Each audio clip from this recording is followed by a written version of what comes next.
quelle troupe? Elle danse à l'American Ballet Theatre. Dans le genre, on fait pas beaucoup mieux. Hein, c'est l'équivalent de l'Opéra de Paris, à New York. Vous voyez, donc c'est une compagnie de ballet les plus importantes. Oui, très très belle compagnie. Alors, parcours atypique, ça c'est clair. C'est on va dire, une ballerine qui n'était pas du tout prévue pour au départ. Elle a été élevée dans un milieu assez modeste, San Pedro, en Californie. Ouais, elle a eu un vrai coup de cœur pour la danse classique et donc elle a tout fait pour rentrer à l'American Ballet Theatre.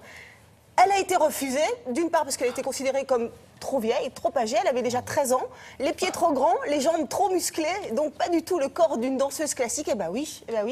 Et surtout un autre élément très important, elle était enfin elle l'est toujours d'ailleurs, elle est afro-américaine. Eh ben oui, ça non plus. Ses parents sont nés dans quel pays d'Afrique? Je sais pas. Voilà. Dites donc, elle est costaud. Hein. Mais oui, mais c'est ça, elle est très très musclée.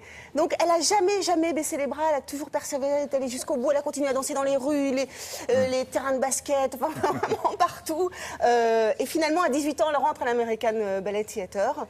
Et elle est considérée comme un prodige. À 24 ans, elle est soliste. C'est le niveau le plus haut, juste en dessous de Danseuse Étoile. Aujourd'hui, c'est l'une des danseuses étoiles les plus connues au monde. On a eu la chance donc de la rencontrer. Elle était de passage à Paris. Donc je vous présente tout de suite Misty Copeland.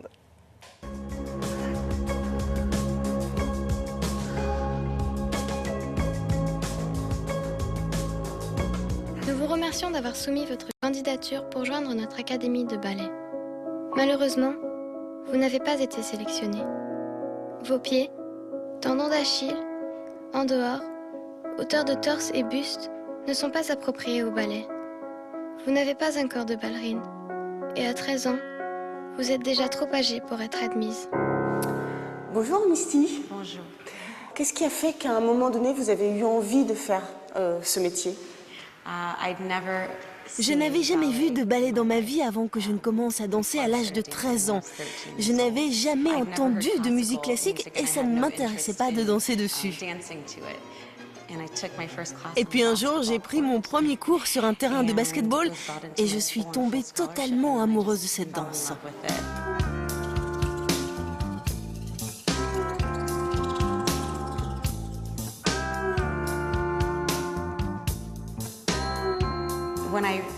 Quand j'ai compris ce qu'était le ballet classique, l'American Ballet Theatre est devenu pour moi une véritable obsession. Je me renseignais sur tous les danseurs de ce théâtre et j'ai commencé à suivre la carrière de Paloma Herrera de très près. Elle avait quelque chose de très féminin, mais fort. En fait, je pense que ma mère était aussi une femme forte qui s'est beaucoup sacrifiée pour prendre soin de ses enfants. Finalement, je peux dire aujourd'hui que toutes ces femmes de caractère m'ont guidée dans ma carrière.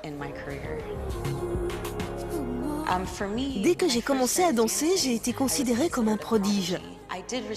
Je n'ai jamais eu un seul refus durant les 4 ans de ma formation.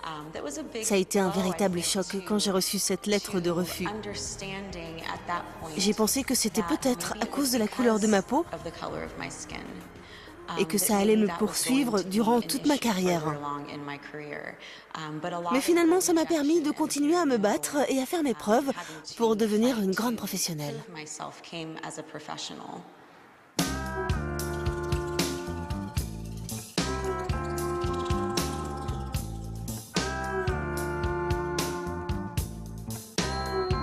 Vous êtes la seule afro-américaine du ballet. Est-ce que ça n'a pas été compliqué?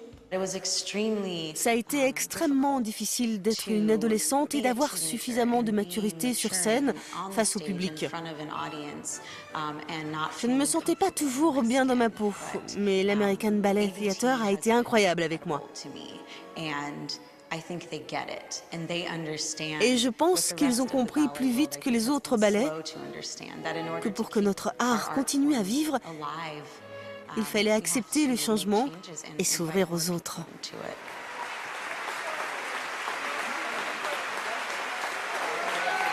Thank you very much. Thank you. Merci, vraiment. Thank you so much, merci.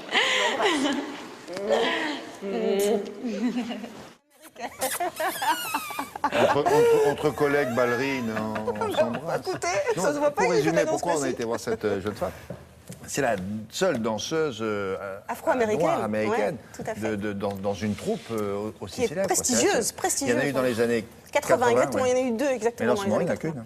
Il n'y en a qu'une, il y a qu'elle, oui, tout à fait. Okay. Ce qui lui a posé pas mal de problèmes. Il n'y en a pas beaucoup en Europe non plus. Hein. Eh oui. Dans les ballets nationaux. Merci beaucoup, Marie. Monsieur, madame, on va se quitter le temps de, le temps de la